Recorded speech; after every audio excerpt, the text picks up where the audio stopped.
नाशिक शहरात रेल्वे आयकर आणि पोलीस अधिकारी असल्याची बतावणी करत 70 लाख रुपयांची लूट करणाऱ्या टोळीचा नाशिक पोलिसांनी पर्दाफाश केला आहे।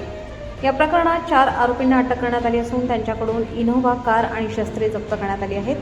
पंचवटी पोलीस ठाण्यात गंभीर स्वरूपाचा गुन्हा दाखल झाल्यानंतर गुन्हे शाखेने तांत्रिक विश्लेषण आणि गोपनीय माहितीच्या आधारे तपास सुरू केला।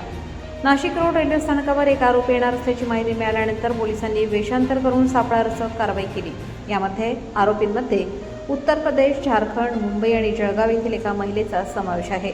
लूट करताना नागरिकांना घाबरवण्यासाठी रायफलची प्रतिकृती वापरण्यात आल्याचेही तपासात समोर आले आहे।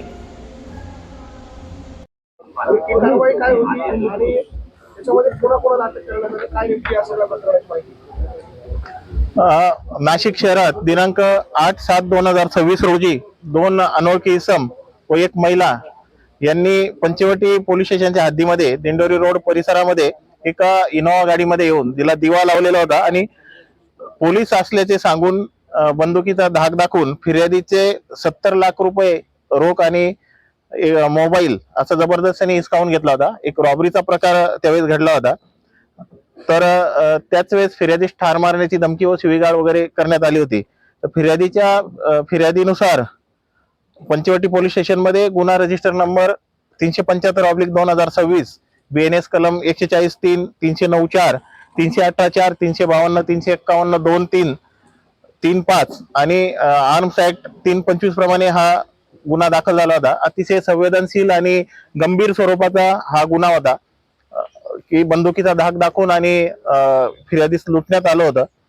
तर माननीय पोलीस आयुक्त श्री संदीप कर्णिक साहेब यांनी तत्काळ गुन्हे शाखेला या गुन्ह्याच्या तपासाचे आदेश दिले। त्या सहाय्यक पोलीस आयुक्त श्री संदीप मिटके, गुन्हे शाखेचे DCP श्री किरण चव्हाण यांच्या आदेशानुसार युनिट 1 चे श्री PI श्री अंचल मुदगल व त्यांची team PSI Shri Chetan Shrivant, PSI Shri Dattatray Pote, Ramesh Shaikh या सर्वांनी टेक्निकल अनालिसिस, आपलं ह्युमन इंटेलिजन्स आणि गोपनीय माहिती यांच्या आधारे अनालिसिस करून आणि धागेदोरे संपूर्ण एकत्र करून सर्कमस्टॅन्शियल एव्हिडन्सेस याच्या आधारे आणि याची पुराव्याची गुन्ह्याची साखळी जोडून एक आरोपी नाशिक रोड रेल्वे स्टेशन येथे येणार असल्याची माहिती मिळाल्यानुसार गोपनीय ही माहिती मिळाली आणि हा आरोपी मुंबईला परत गेल्याची खात्री मिळाल्याने जोगेश्वरी, अंधेरी, डोंबिवली आणि वसई विरार परिसरातून 3 आरोपींचा शोध घेण्यात आला।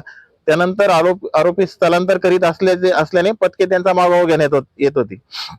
तर असे एकूण आपण 4 आरोपींना आपण अटक केलेली आहे। याच्यामध्ये उमाशंकर प्रेमशंकर वर्मा वय 40, राहणार रामनगर, आजमगढ़, उत्तर प्रदेश। सुजित कुमार राजेश किशोर दुबे वय 32, राहणार मोतीनगर, सिंदरी, जिल्हा धनबाद, झारखंड। निलेश अशोक पक्का वय 27, महाकाली मंदिर समोर, नागे बंदर, वसई। आणि एक महिला संगीता हंसराज आहिरे, राहणार कोणार्क नगर, नाशिक, मूळची ही जळगावची आहे। अशा 4 आरोपींना आपण अटक केली आहे। आरोपींकडून 55,10,000 रुपये एकूण रोख रक्कम, त्यात गुन्ह्यात वापरलेली सरकारी देवा असलेली इनोव्हा कार, रिव्हॉल्वर सदृश्य एक शस्त्र आणि MP5 रायफल सदृश्य एक शस्त्र। जे MP5 म्हणजे अतिशय सोफिस्टिकेटेड ही रायफल आहे, त्याचीच ही प्रतिकृती बनवून अशी रायफल जे फिर्यादींना किंवा इतरांना घाबरवण्यासाठी करण्यात येत होतं। तर हे सर्व आपण एकूण 82,10,000चा मुद्देमाल या सर्व आरोपींकडून जप्त करण्यात आलेला आहे। या गुन्ह्याचा तपास यशस्वी करण्यासाठी तांत्रिक विश्लेषण मध्ये PSI Shri Shrivant, head constable Mahesh Salunke, Rahul Palkhede, Appa Panwal व मुक्तार शेख वेषांतर करून आरोपी ताब्यात घेणारे अतिशय स्किलफुली हा गुन्हा उघडकीस करण्यात आलेला आहे। त्यात हे वेषांतर करून ताब्यात घेणारे PSI श्री पोटे, पोलीस हवालदार विशाल काटे, प्रशांत मरकड, मिलिंद सिंग परदेशी, उत्तम पवार, पोलीस अंमलदार राम बर्डे, गोरक्ष साबळे, सुनील भोसले, महिला पोलीस अंमलदार अनुजा येवले आणि चालक पोलीस हवालदार सुखराम पवार आणि मुश्रीफ शेख यांनी हे वेषांतर करून आरोपींचा शोध घेण्यास मदत केलेली आहे। मुद्देमाल रिकव्हरी जे आपल्याला जवळपास 82 लाखाचा मुद्देमाल रिकव्हर झाला। यामध्ये PSI रमेश शेख, पोलीस हवालदार विशाल देवरे, नाजिम खान पठाण आणि महिला पोलीस अंमलदार मनीषा सरोदे। सायबर जे महत्वाचं तपास पथक होतं, यामध्ये API श्री विश्वास चव्हाणके, समीर चंद्रमोरे, दीपक दिवटे धनंजय शिंदे, कैलास चव्हाण, गोपनीय माहिती इंटेलिजन्स जे पथक होतं योगीराज गायकवाड, अमोल कोष्टी, शर्मिला कोकणी आणि लीला सुकटे. रेकी करणारं पथक होतं प्रवीण वाघमारे, मनोज डोंगरे, देविदास ठाकरे, रमेश कोळी, रवींद्र आढाव, प्रदीप मजदे, समाधान पवार आणि QRTचे जे PSI चव्हाण आणि त्यांची संपूर्ण टीम या सर्वांची उल्लेखनीय कामगिरीमुळे आणि कार्यवाहीमुळे एकंदरीत संपूर्ण कोऑर्डिनेशनमुळे हा अतिशय महत्वाचा संवेदनशील आणि गंभीर गुन्हा हा उघडकीस आणण्यात आलेला आहे. सर